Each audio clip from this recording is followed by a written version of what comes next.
House noon at sa online trolling na ginawa laban sa kanya bilang isang leader at bilang isang babae. Just for the record, Mr. Chair, with full confidence that our committee, subcommittee, and our Senate will uphold that. Daghang salamat, Mr. Chair. Senator Bato Dela Rosa. Yes, Mr. Chair. First of all, I just would like to be clarified because the beginning of the hearing, you told us that Senator Joel Villarriba is being appointed by you as the Vice Chairman of this subcommittee. So therefore, he's a member of this committee. He's claiming to be not. No, he will be a member. Everything will be fixed, Mr. Thank you. I'm willing to Mr. be Senator. questioned by Senator Bato, Mr. President. If there's any question that he would like to we will raise. fix everything. Thank you, Mr. Chair. And Mr. Chair, I just would like to put on record my observation in this committee hearing that in this committee hearing, our resource persons are given even 10 to 15 to beyond the 15 minutes time to speak up.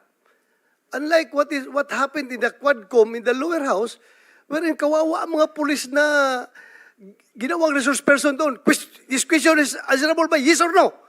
Yes lang or no lang. No more explanation. Pero dito, Mr. Chair, we are treating our resource person with dignity and respect. So I just would like to put it on record, Mr. Chair. And as a follow-up to the question of our majority or Senate Pro Tempore to Senator De Lima, Mr. Chair, isn't it the fact that NBI is operationally and administratively under the Department of Justice? It is. Yes. So if it is, if you are morally convinced about the wrongdoings of the former mayor of Davao City, about these killings, bakit mo po hinahayaan lang na walang report yung NBI sa'yo? You have instructed the NBI to follow up on this investigation. Tapos na lang yung buong year, 6 years of the Aquino administration, hindi ka nakapag-file ng kaso kay President Duterte. Is that malfeasance on your part as that Secretary of Justice wherein you are morally convinced na may ginawang masama si Pangulong Mayor Duterte. Tapos ngayon, hinayaan mo lang NBI na walang ginawa, walang binalik na report, or baka sinabihan ka ng NBI, ma'am, ang ating kaso will not stand in court. Baka gano'n sinabi sa iyo. Kaya wala na nangyayari doon sa ginawa mong tasking sa NBI. Can we Your request for Honor. a brief answer, ma'am? My brief answer is that I did make some certain follow-ups, and there was reports from the NBI, verbal reports, when I asked about them and that what would they tell me, that nahihirapan sila na mag-access sa Davao na mga possible witnesses. Can I have the name of the NBI chief during that time na kinausap, na sinabihan niyo? Word lang. NBI, was it Gier? Paki-recall na lang, ma'am, and then once Yes, you recall, I will, tell us. I will. Okay, nandito pa kasi ako sa time na I'm giving the victims the chance nga to speak out, to air. Okay, andito pa tayo. Dalawa na lang naman yung ang tatanungin ko. Okay, Mayor Mabilog, you want to say something? Pwedeng hindi, pwedeng meron. Nasa sayo.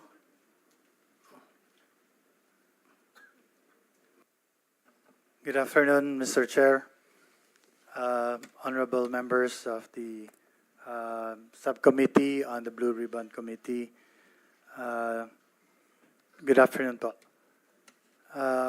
First and foremost, gusto ko lang po sabihin na I was not and never will be a drug protector. I don't know personally nor did I benefit in any way from any illegal drug personality in Iloilo or elsewhere. Naging kabataang barangay chairman po ako, city councilor, vice mayor, and mayor for 6 years.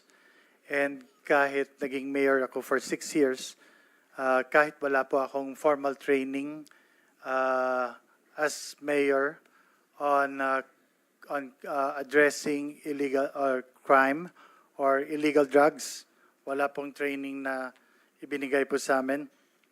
I took decisive action to combat the drug problem of the city As a matter of fact, it was even recognized on the national level by both the PIDEA and the police, PNP, in 2014, 2015, 2016, and 2017.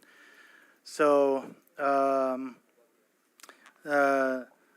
as mayor in the beginning, as mandated by law, I am aware of my authority to set local policies and priorities related to crime and drugs.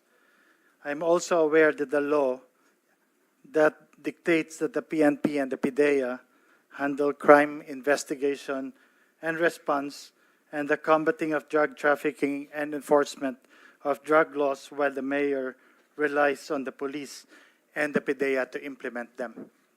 So until such time that my name was included in the list, and until that I was granted political asylum by the United States of America government, and that's why I'm here, Mr. Chair, at the behest of the Senate, as a matter of courtesy to this institution, to answer the best of my knowledge questions related to the inquiry. Thank you, Mr. Chair.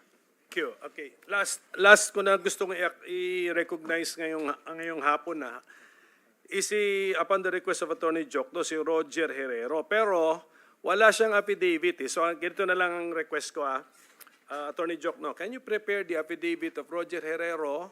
Give it to us before his actual appearance before this committee. I will give him time sa second hearing as a victim. Apo. We will do that. Kasi Your Honor. mabigat na storya po nito. Okay, so now, Mr. Chair, yes, bago yes, natin Senator iwan Risa. po yung salamat kaayo, Mr. Chair, before we leave the victim families, also for the information of the committee, nandito rin po kasama natin si Vincent Go, ng tinawag nila sarili nila night crawlers. Sila po yung mga photojournalists na dinocument yung EJ case all throughout the war on drugs. So available din po sila, Mr. Chair, to answer any questions of the senators. Vincent Go, sige, Vincent Vincent Go, Go, Mr. Chair. Salamat can I kaayo, make the Mr. Chair. request to your organization, Night Crawlers, if you can make a 5-minute presentation sa next hearing? I expect na maganda mga pictures doon kasi I think you are photojournalist or photographer. So sa next hearing na po, Mr. Go, please organize your data. So nasabi ko na yun. So we will now go into the questioning proper by the senators by order of appearance, but we give priority to our officers. But ganito, wala kasi sila Colonel Garma and si Colonel Leonardo. But since public knowledge na rin naman yung sinabi nila okay? Widely publicized na, I will allow questioning on those matters kung gusto lang po ng mga members ng committee. Okay, so sila former Secretary Panelo at saka former Secretary Belica invited by Senator Bongo. I can give you 3 minutes for opening statement if you want. Mr. Chair, Mr. President. may I interrupt you? Yes, sir. I'm sorry, but I have to respond to the remarks of Senator De Lima. It is only fair na bigyan niyo ako ng 1 minute. And I have read, this is part of my speech, but I want to make it of record. Ito yung the long and short sa trabaho ko nung mayor ako pati presidente ako is that the jobs nung dalawang trabaho was never easy and it was not meant to be. I have tried to do the best I can to address the problem of illegal drugs and without compromise.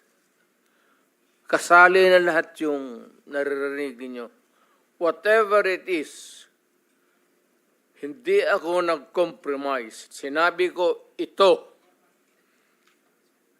pagka pumasok kayo dyan, walang compromise, walang ariglo, walang usapan.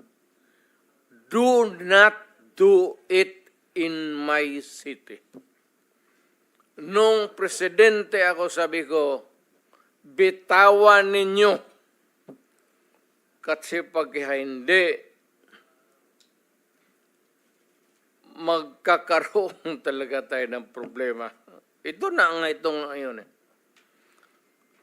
As I've tried to do the best I can to address the problem of illegal drugs firmly and without compromise.